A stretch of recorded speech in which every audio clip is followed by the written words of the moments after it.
হরে কৃষ্ণ হরে কৃষ্ণ। বিভূতি যোগ শ্লোক 15। স্বয়মেবত্ত নত্তনং বেন্থ তং পুরুষোত্তম ভূত ভাবন ভূতেশ দেব দেব জগৎপাতে। হে পুরুষোত্তম, হে ভূত ভাবন, হে ভূতেশ, হে দেব দেব, হে জগৎপতে, তুমি নিজেই তোমার চিৎ শক্তির দ্বারা তোমার ব্যক্তিত্ব অবগত আছো। অর্জুন ও অর্জুনের অনুগামীদের মতো যারা ভক্তির মাধ্যমে ভগবানের সঙ্গে যুক্ত, তারা কেবল পরমেশ্বর ভগবান শ্রীকৃষ্ণকে জানতে পারেন। নাস্তিক ও আসুরিক ভাবাপন্ন মানুষেরা কখনোই শ্রীকৃষ্ণকে জানতে পারে না। মনোধর্ম প্রসূত জল্পনা কল্পনা যা ভগবানের থেকে মানুষকে দূরে সরিয়ে নিয়ে যায়, তা একটি অত্যন্ত গর্হিত পাপ।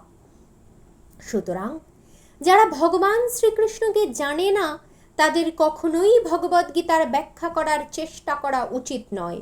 ভগবদ্গীতা হচ্ছে শ্রীকৃষ্ণের বাণী, এবং যেহেতু তা কৃষ্ণতত্ত্ব বিজ্ঞান, তা আমাদের শ্রীকৃষ্ণের কাছ থেকে বুঝতে চেষ্টা করা উচিত, ঠিক যেভাবে অর্জুন তা বুঝেছিলেন। নাস্তিকদের কাছ থেকে কখনোই ভগবদ্গীতা শোনা উচিত নয়। শ্রীমদ্ ভগবতে বলা হয়েছে, বদন্তি তত্ত্ববিদস্তত্ত্বং যজ জ্ঞান মদ্যয়ম ব্রহ্মেতি পরমান্নেতি ভগবানিতি শব্দতে। পরম তত্ত্বকে 3 রূপে উপলব্ধি করা যায়: নির্বিশেষ ব্রহ্ম, সর্বভূতে বিরাজমান পরমাত্মা এবং সর্বশেষ পরম পুরুষোত্তম ভগবান রূপে। সুতরাং পরম তত্ত্বের চরম উপলব্ধির স্তরেই কেবল পরম পুরুষোত্তম ভগবানের সান্নিধ্যে আসতে পারা যায়। মুক্ত পুরুষ, এমনকি সাধারণ মানুষেরা নির্বিশেষ ব্রহ্ম অথবা সর্বভূতে বিরাজমান পরমাত্মাকে উপলব্ধি করতে পারে, কিন্তু তবুও তারা ভগবদ্গীতার শ্লোকের মাধ্যমে এই গীতার বক্তা সবিশেষ ভগবান শ্রীকৃষ্ণকে নাও বুঝতে পারে। নির্বিশেষবাদীরা কখনো কখনো শ্রীকৃষ্ণকে ভগবান বলে স্বীকার করেন অথবা তার প্রামাণিকতা স্বীকার করেন, তবুও বহু মুক্ত পুরুষ শ্রীকৃষ্ণকে পুরুষোত্তম বা পরম পুরুষ বলে বুঝতে পারেন না। তাই অর্জুন তাকে পুরুষোত্তম বলে সম্বোধন করেছেন। তবুও অনেকে এখনো নাও জানতে পারে যে কৃষ্ণ হচ্ছেন সমস্ত জীবের পিতা। তাই অর্জুন তাকে ভূত ভাবন বলে সম্বোধন করেছেন, আর তাকে সর্বজীবের পরম পিতা বলে জানলেও অনেকে তাকে পরম নিয়ন্তা রূপে নাও জানতে পারে। তাই এখানে তাকে ভূতেশ অর্থাৎ সর্বভূতের পরম নিয়ন্তা বলে সম্বোধন করা হয়েছে। আর এমনকি কৃষ্ণকে সর্বভূতের পরম নিয়ন্তা বলে জানলেও অনেকে তাকে সমস্ত দেবদেবীর উৎস বলে নাও জানতে পারে। তাই তাকে এখানে দেব দেব অর্থাৎ সমস্ত দেবতাদের আরাধ্য দেবতা বলে সম্বোধন করা হয়েছে।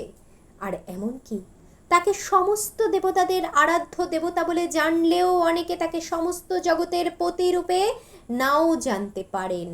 তাই তাকে জগৎপতে বলে সম্বোধন করা হয়েছে।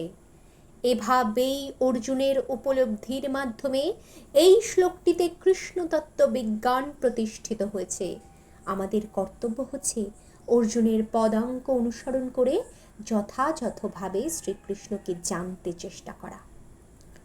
বক্তু মর্হস্য শেষন দিব্যা হর্ত বিভূতয়া জাভির বিভূতি ভির্লোক নিমাংস্তং ব্যাপ্যতিষ্ঠসি। তুমি যে সমস্ত বিভূতির দ্বারা এই লোক সমূহে পরিব্যাপ্ত হয়ে আছো, সেই সমস্ত তোমার দিব্য বিভূতি সকল তুমি কেবল বিস্তারিতভাবে বর্ণনা করতে সমর্থ। এই শ্লোকটি পড়ে প্রতীয়মান হয় যে অর্জুন যেন পরমেশ্বর ভগবান শ্রীকৃষ্ণের ভগবত্তা সম্বন্ধে ইতিমধ্যেই নিঃসন্দেহ রয়েছেন। শ্রীকৃষ্ণের কৃপায় অর্জুন ব্যক্তিগত অভিজ্ঞতা, বুদ্ধি ও জ্ঞান অর্জন করেছেন, এবং এগুলির মাধ্যমে মানুষ আর যা কিছু অর্জন করতে পারে সেই সবের দ্বারাই তিনি শ্রীকৃষ্ণকে পরম পুরুষোত্তম ভগবান বলে উপলব্ধি করতে পেরেছেন।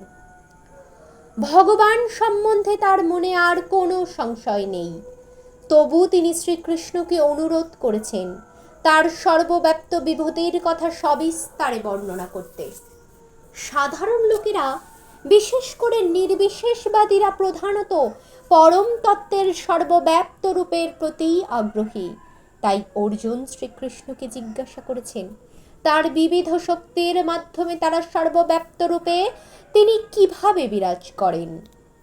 এখানে আমাদের বোঝা উচিত যে অর্জুন শ্রীকৃষ্ণকে এই প্রশ্নগুলি করেছেন সাধারণ মানুষের হয়ে, তাদের সন্দেহ দূর করার জন্য। কথং বিদ্যমাহং যোগিনস্তং সদা পরিচিন্তয়ন কেষু কেষু চ ভাবিষু চিন্তহসি ভগবান মায়া। হে যোগেশ্বর, কিভাবে সর্বদা তোমার চিন্তা করলে আমি তোমাকে জানতে পারবো? হে ভগবান, কোন কোন বিবিধ আকৃতির মাধ্যমে আমি তোমাকে চিন্তা করব? পূর্ববর্তী অধ্যায়ে বর্ণনা করা হয়েছে যে পরম পুরুষোত্তম ভগবান তার যোগ মায়ার দ্বারা আবৃত থাকেন। যে সকল ভক্ত তার চরণে সর্বতভাবে আত্মসমর্পণ করেছেন তারাই কেবল তাকে দেখতে পারেন। এখন অর্জুনের মনে আর কোনো সংশয় নেই যে তার বন্ধু শ্রীকৃষ্ণ হচ্ছেন পরমেশ্বর ভগবান, কিন্তু তিনি জানতে চান কিভাবে সাধারণ মানুষ সর্বব্যাপক পরমেশ্বর ভগবানকে জানতে পারে। কোন সাধারণ মানুষ, নাস্তিক বা অসুরেরা শ্রীকৃষ্ণকে জানতে পারে না? কারণ শ্রীকৃষ্ণ তার যোগমায়ার শক্তির দ্বারা আচ্ছাদিত থাকেন। কিন্তু তবু অর্জুন আবার এই প্রশ্নগুলি করেছেন তাদেরই মঙ্গলের জন্য। উত্তম ভক্ত কেবল নিজের জানার জন্যই শুধু উৎসাহী নন, সমগ্র মানব জাতি যাতে জানতে পারে সেদিকেই তার লক্ষ্য। সুতরাং যেহেতু অর্জুন হচ্ছেন ভগবদ ভক্ত বৈষ্ণব, তাই অহৈতুকী কৃপার বশবর্তী হয়ে তিনি ভগবানের সর্বব্যাপকতার নিগূঢ় রহস্যের আবরণ জনসাধারণের কাছে উন্মোচিত করেছেন। তিনি শ্রীকৃষ্ণকে বিশেষত যোগী বলে সম্বোধন করেছেন, কারণ শ্রীকৃষ্ণ হচ্ছেন যোগমায়া শক্তির অধীশ্বর। এই যোগমায়ার দ্বারা তিনি সাধারণ মানুষের কাছে নিজেকে আচ্ছাদিত করে রাখেন অথবা প্রকাশিত করেন। শ্রীকৃষ্ণের প্রতি যে মানুষের ভক্তি নেই, সে শ্রীকৃষ্ণের কথা সব সময় চিন্তা করতে পারে না। তাই তাকে জড়জাগতিক পদ্ধতিতেই চিন্তা করতে হয়। অর্জুন এই জড়জগতের বিষয়াসক্ত মানুষের কথা বিবেচনা করেছেন।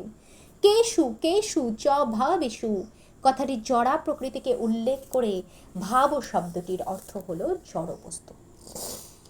যেহেতু বিষয়াসক্ত মানুষেরা শ্রীকৃষ্ণের অপ্রাকৃত স্বরূপ উপলব্ধি করতে পারে না, তাই এখানে তাদের নির্দেশ দেওয়া হচ্ছে জড় বিষয়ে মনকে নিবিষ্ট করে এবং তার মধ্যে দিয়ে কিভাবে শ্রীকৃষ্ণ সর্বত্রই নিজেকে প্রকাশিত করেছেন তা দেখবার চেষ্টা করতে।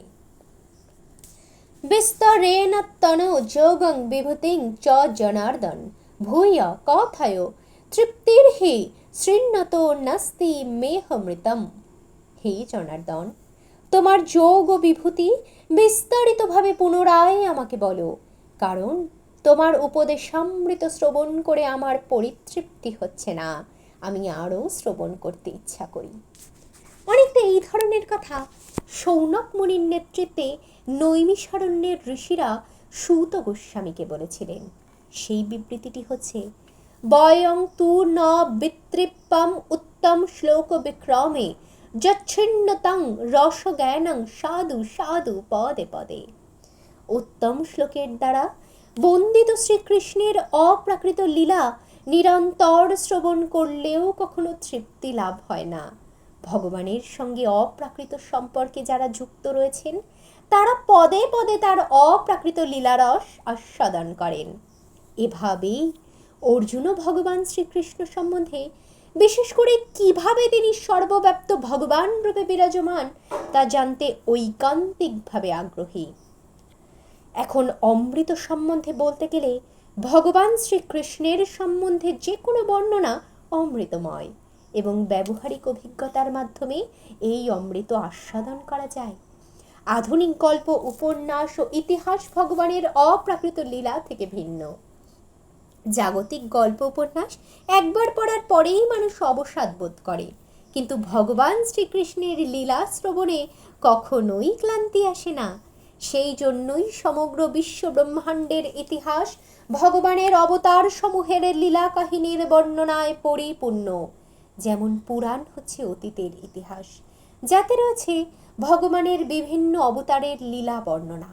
এভাবেই ভগবানের এই সমস্ত লীলা কাহিনী বারবার পাঠ করলেও নিত্য নব নব রসের আস্বাদন লাভ করা যায়। হরে কৃষ্ণ কৃষ্ণ কৃষ্ণ হরে হরে, হরে রাম রাম রাম হরে হরে। হরে কৃষ্ণ কৃষ্ণ কৃষ্ণ হরে হরে, হরে রাম রাম রাম হরে হরে। হরে কৃষ্ণ কৃষ্ণ কৃষ্ণ হরে হরে, হরে রাম রাম রাম হরে হরে।